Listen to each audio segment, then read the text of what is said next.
यार fluid mechanics का हम लोग ये वाला सवाल देख लेते हैं। क्वेश्चन नंबर 25, ये सवाल है किस चीज़ का। ये है मेरे ख्याल से यूनिफॉर्म फ्लो और डबलेट को प्लस करते तो इस तरह का सवाल बनता था, जिसमें प्रेशर हमें मालूम करना था। सबसे पहले मैं आपको थोड़ा बेसिक बता देता हूँ। वैसे तो होता ही है कि आपके पास एक सिलेंडर रखा हुआ है, गोल यूनिफॉर्म फ्लो यहाँ से गुजर रहा है, ठीक है। ये प्रेशर लगाएगा सिलेंडर पे, this pressure will be called as P S. S का मुझे मतलब नहीं पता क्या सरफेस हो सकता है, सही है। और ये फ्लो बहुत बड़ा है, समझो एक बहुत बड़े 4 फुट की बिल्डिंग जितना डायमीटर है, समझो बस इतना बड़ा पाइप है और इसके अंदर एक छोटी सी बॉल पड़ी हुई है, उसको हम कंसिडर करें तो इसका मतलब क्या होगा कि इसके ऊपर भी एक फ्लो जा रहा है जो कि अनडिस्टर्ब होगा, और यहाँ पर जो प्रेशर होगा वो पी नॉट होगा, सही हो गया। यहाँ पर जो एग्जर्ट हो रहा है प्रेशर वो पी एस है।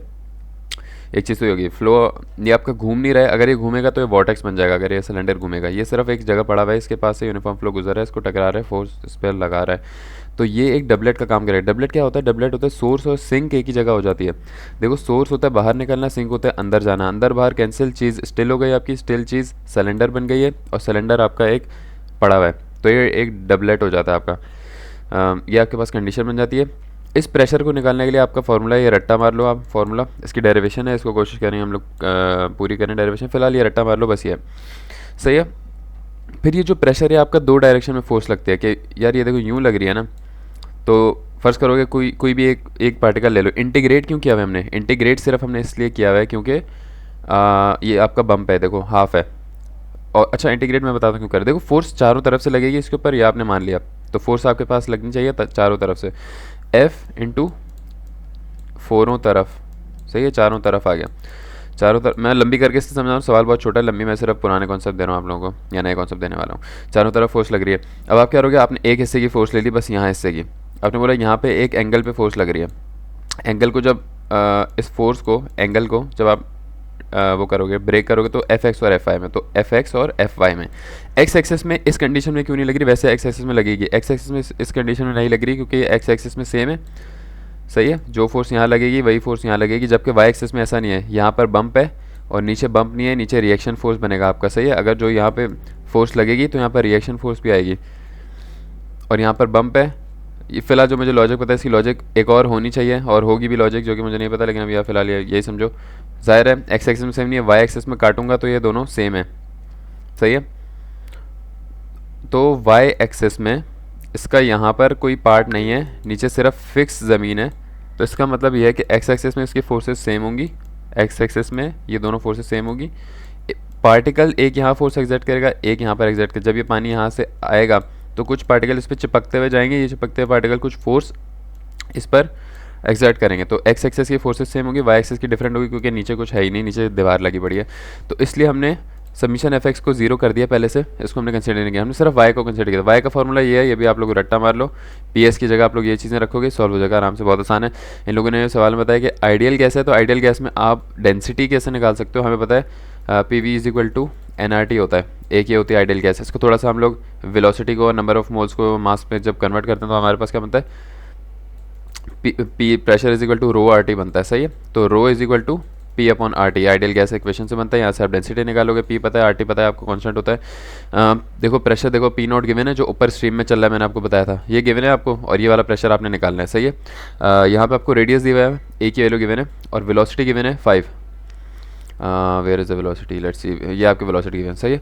ये आपके पास इक्वेशन है, इसको आपने इंटीग्रेशन में डाली। सबसे मेन चीज़ आपकी इंटीग्रेशन है, सवाल की सबसे मुश्किल चीज़ इंटीग्रेशन है, जो कि मैं बताता हूँ आपको कैसे हो रही है। आपने डाली, ये बन गया वैल्यू। अब यहाँ पे आपने गौर से देखना होगा इंटीग्रेशन कैसे हो रही है, सिर्फ इसमें आप लोग फंस जाओगे, बाकी तो सवाल बहुत आसान है, मैंने लंबी काफ़ी कर दी है। ये देखो यार इंटीग्रेशन कैसे हो रही है, हमने वैल्यू डाली सबसे पहले, सेकंड हमारे पास क्या हो रहा है, ये डल गया, सही है। अब आप देखो यहाँ पे ये डाल दिया हमने। सबसे पहले आप ये देखो, ये जो पी नॉट है, इंटीग्रेशन होल इंटीग्रेशन आ गई, इस पूरी वैल्यू की इंटीग्रेशन हो रही है। सबसे पहले पी नॉट सिर्फ ए साइन थीटा डी थीटा से मल्टीप्लाई हो रहा है, और किसी भी चीज़ से नहीं हो रहा, तो इन दोनों को मल्टीप्लाई करके बाहर निकाल लिया, यहाँ पर आ गया, क्योंकि एक कांस्टेंट है तो इसको इंटीग्रेशन से भी बाहर निकाल लिया हमने। कांस्टेंट की तो इंटीग्रेशन नहीं होगी, कौन सी सिर्फ थीटा वाली चीज़ की होगी, प्लस प्लस। अब देखो 1/2 रो यू स्क्वायर, इससे भी मल्टीप्लाई होगा और इससे भी मल्टीप्लाई होगा, ऐसा ही है। जब हमने इसको, और ए साइन थीटा डी थीटा भी है, ये भी इससे मल्टीप्लाई होगा और ये इससे भी मल्टीप्लाई होगा, तो हम सिर्फ इस वाले को कंसिडर करें तो 1/2 rho you square A sine theta D theta आ जाएगा। इसको भी हमने बाहर निकाल लिया, सही है। और ए साइन थीटा डी थीटा जो कि इन दोनों में कॉमन आ रहा है, क्योंकि ये चीज़ जो है ये हर इससे सब में मल्टीप्लाई होगी ना। यार मुझे लग रहा है समझ नहीं आ रहा आप लोगों को। देखो मैं मुझे कोई क्लास भी नहीं ले रहा, लेकिन मुझे ऐसा लग रहा है आपको समझ नहीं आ रहा। इसको एक बार सॉल्व करोगे ना, इसी तरीके से सॉल्व करो, आपको समझ आ जाएगा। देखो वापस देखते हैं, इंटीग्रेशन हो रही है, सही है। ये पी नॉट है, पी नॉट को पी नॉट सिर्फ किससे मल्टीप्लाई होगा, पी नॉट प्लस ये पूरी टर्म है, फर्स्ट करो ये ए है, ये पूरी टर्म है बी, सही है। तो पी नॉट सिर्फ मल्टीप्लाई होगा ए साइन थीटा डी थीटा से, तो पी नॉट और ए साइन थीटा डी थीटा, सही है, ये बाहर आ गया। प्लस प्लस अभी रुक जाओ plus 1/2 rho you square A sine theta D theta, ये मैंने लिख लिया। इन सब में से मैं a sine theta D theta common निकाल लूँगा तो मेरे पास ये बच जाएगा, सही है। ये मैंने आपको बताया, माइनस का साइन बाहर रहेगा ऑल ओवर, सही है। प्लस मैंने बताया p naught a d sine theta और 1/2 rho you square a d sine theta लिखोगे और ए डी साइन थीटा को आप कॉमन ले लोगे, सही है, ओके। अच्छा ए भी देखो सिर्फ इसके साथ मल्टीप्लाई हो रहा है, इसके साथ नहीं हो रहा, तो आपने ए को कॉमन नहीं लिया, सिर्फ डी थीटा को कॉमन लिया। ए आप यहाँ से अभी निकालोगे, रुक जाओ। प्लस अब 1/2 रो यू स्क्वायर इस पूरी टर्म के साथ मल्टीप्लाई होगा और ऊपर से ये वाला माइनस भी मल्टीप्लाई होगा, क्योंकि ये तो इंटीग्रेशन से पहले है ना, ये अंदर की हर टर्म से मल्टीप्लाई होने वाला है। तो क्या होगा, प्लस 1/2 से ये कटा, ये हो गया 2, ये वाला माइनस वहाँ पर आ गया, ये प्लस हो गया 2 rho you square integration of sine square multiply by sine, तो sine square multiply by a sine theta D theta, ये आप लोगों को समझ आ गया, सही है। इसके बाद क्या होगा, इसके बाद ये होगा, ये ऐसे लिखा हुआ है और ये भी ऐसे लिखा हुआ है, सिंपल करके लिख दिया, ए कॉमन निकाल लिया, यहाँ से भी ए कॉमन निकाल लिया। अब आपके पास ये सिंपल बच गया, साइन की इंटीग्रेशन होती है कॉस माइनस कॉस, तमीज़ से लिख दिया बिल्कुल, ए माइनस कॉस, ये आ गया इंटीग्रेशन और लिमिट्स आ गए, प्लस 2 रो यू स्क्वायर ए।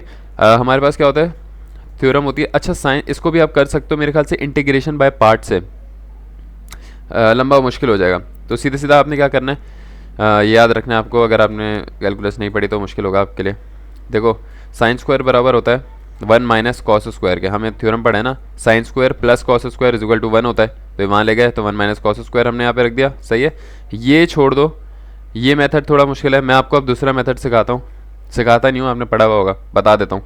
ये मेथड भी सही है, लॉजिकल है, ये भी, इसकी भी अच्छी लॉजिक है, ये शायद ही बताऊँ मैं आपको। यार ये इस तरह मैंने, देखो D cos theta, derivative of cos theta क्या होता है with respect to theta, minus sine theta होता है ना, डी थीटा मान ले गए तो डी कॉस थीटा बराबर हो जाएगा किसके, माइनस का साइन थीटा डी थीटा, ये रहा माइनस का साइन थीटा डी थीटा, ठीक हो गया।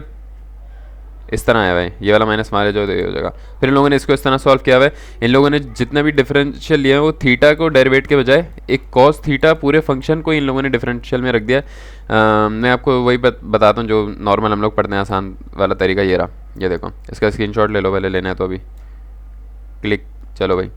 अच्छा मैंने सिर्फ वो वाली साइड सॉल्व किया है, मैं आपको एक चीज़ दिखा दूँ, मैंने सिर्फ ना ये वाली साइड पकड़ के यहाँ पे सॉल्व की है, वो वाली वहीं पे रहने दिया, सही है। कैसे सॉल्व हो रही है, 2 rho you square a 1 minus cos square sine. अब क्या होगा यार, इसको मैं एडिट क्यों नहीं कर सकता यार, होगा मेरे पास ऑप्शन, ओके गाइस एडिट का ऑप्शन, क्या दर्द हो गया यार, मैं कुर्सी पे भी नहीं बैठा हुआ, ऐसे ही बैठा हूँ। क्या एडिट का ऑप्शन है भाई, क्या बात है, मज़ा आ गया। Okay we have pencil over यार, जूम इन का ऑप्शन नहीं है यार, ये जूम इन का ऑप्शन नहीं हो रहा, क्या करूं, बगैर एडिट के बता देता हूं मैं आप लोगों को, छोड़ो।